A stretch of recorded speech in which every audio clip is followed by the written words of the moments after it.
जय श्री हरि। यह महानारायण उपनिषद का तीसरा भाग है। इसमें ब्रह्मा जी, महाविष्णु, विराट पुरुष और माया उपाधिक नारायण, इन सब की आयु दी गई है। 1000 चतुर्युगों की अवधि बराबर ब्रह्मा जी का एक दिन होता है। फिर इतने ही समय तक उनकी रात्रि रहती है। इस प्रकार से दिन और रात्रि मिलकर ब्रह्मा जी का एक दिन होता है। ब्रह्मा जी के एक दिन में सभी लोकों की सृष्टि, स्थिति और लय हो जाया करते हैं।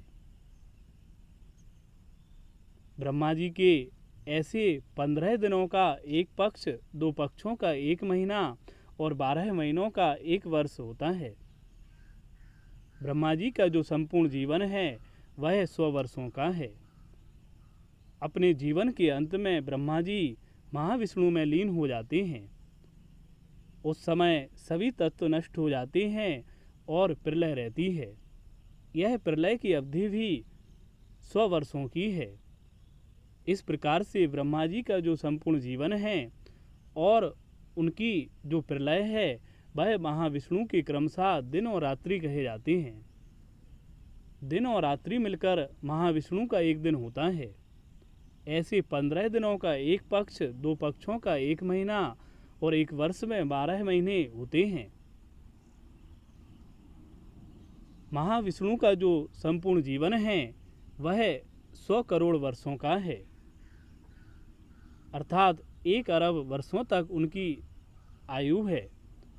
अपने जीवन के अंत में महाविष्णु महाविराट में लीन हो जाते हैं। तब ब्रह्मांड का प्रलय हो जाता है, सभी तत्व नष्ट हो जाते हैं, प्रधान तत्व सब शून्य रहता है, सब नष्ट हो जाते हैं। फिर 100 करोड़ वर्षों तक प्रलय रहती है।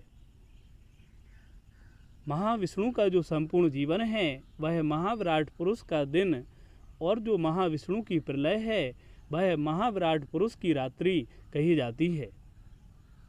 इस प्रकार से दिन और रात्रि मिलाकर महाविराट का एक दिन होता है। ऐसे 15 दिनों का एक पक्ष, 2 पक्षों का एक महीना और 12 महीनों का एक वर्ष होता है। महाविराट की जो संपूर्ण आयु है वह 100 करोड़ वर्षों की है।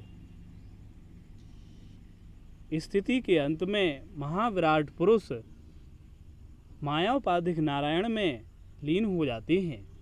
तब संपूर्ण अविद्या अंड का विनाश हो जाता है। उस समय सब कुछ नष्ट हो जाता है, सभी तत्व नष्ट हो जाते हैं, सब शून्य रूप रहता है। महाविराट पुरुष का जो संपूर्ण जीवन है वह 100 करोड़ वर्षों का है। फिर इतने ही लंबे समय तक प्रलय रहता है। माया उपाधिक नारायण का जो दिन है वह महाविराट पुरुष की संपूर्ण आयु है और जो उनकी रात्रि है वह महाविराट का संपूर्ण प्रलय काल है। इस प्रकार से दिन और रात्रि मिलाकर माया उपाधिक नारायण का एक दिन होता है। ऐसे 15 दिनों का एक पक्ष, 2 पक्षों का एक महीना और 12 महीनों का एक वर्ष होता है। इस प्रकार से माया उपाधिक नारायण का जो संपूर्ण जीवन है वह 1 अरब वर्ष का माना जाता है। अब जो माया उपाधिक नारायण हैं वही वास्तव में त्रिपाद विभूति परमेश्वर हैं। तब उनकी पलकें गिरती हैं और महाप्रलय की अवस्था इतने ही लंबे समय तक 1 अरब वर्ष तक रहती है। उस समय अविद्या जो है वह प्रधान तत्व में लीन हो जाती है। प्रधान तत्व भी फिर श्री नारायण में प्रवेश कर जाता है और भगवान जो माया उपाधिक श्री नारायण हैं वह अपनी वास्तविक स्थिति को प्राप्त हो जाते हैं। जिस प्रकार से ईंधन के जल जाने पर अग्नि अपने मूल स्वरूप में आ जाता है, उसी प्रकार से अविद्या की नष्ट हो जाने पर ब्रह्म श्री नारायण अपने मूल स्वरूप में स्थित हो जाते हैं। श्री नारायण का यह आंखें बंद करना और उनकी पलकें उन्हें खोलना, यह सब उनकी लीला है।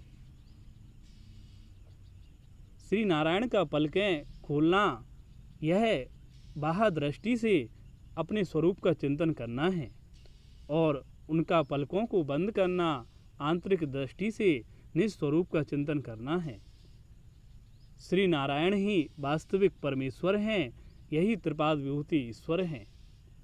अन्य उपनिषदों में और ऋग्वेद में भी इनका वर्णन है, यही परमेश्वर माने गए हैं। आनंद पाद के मध्य दिव्य वैकुंठ में इनकी स्थिति है। धन्यवाद।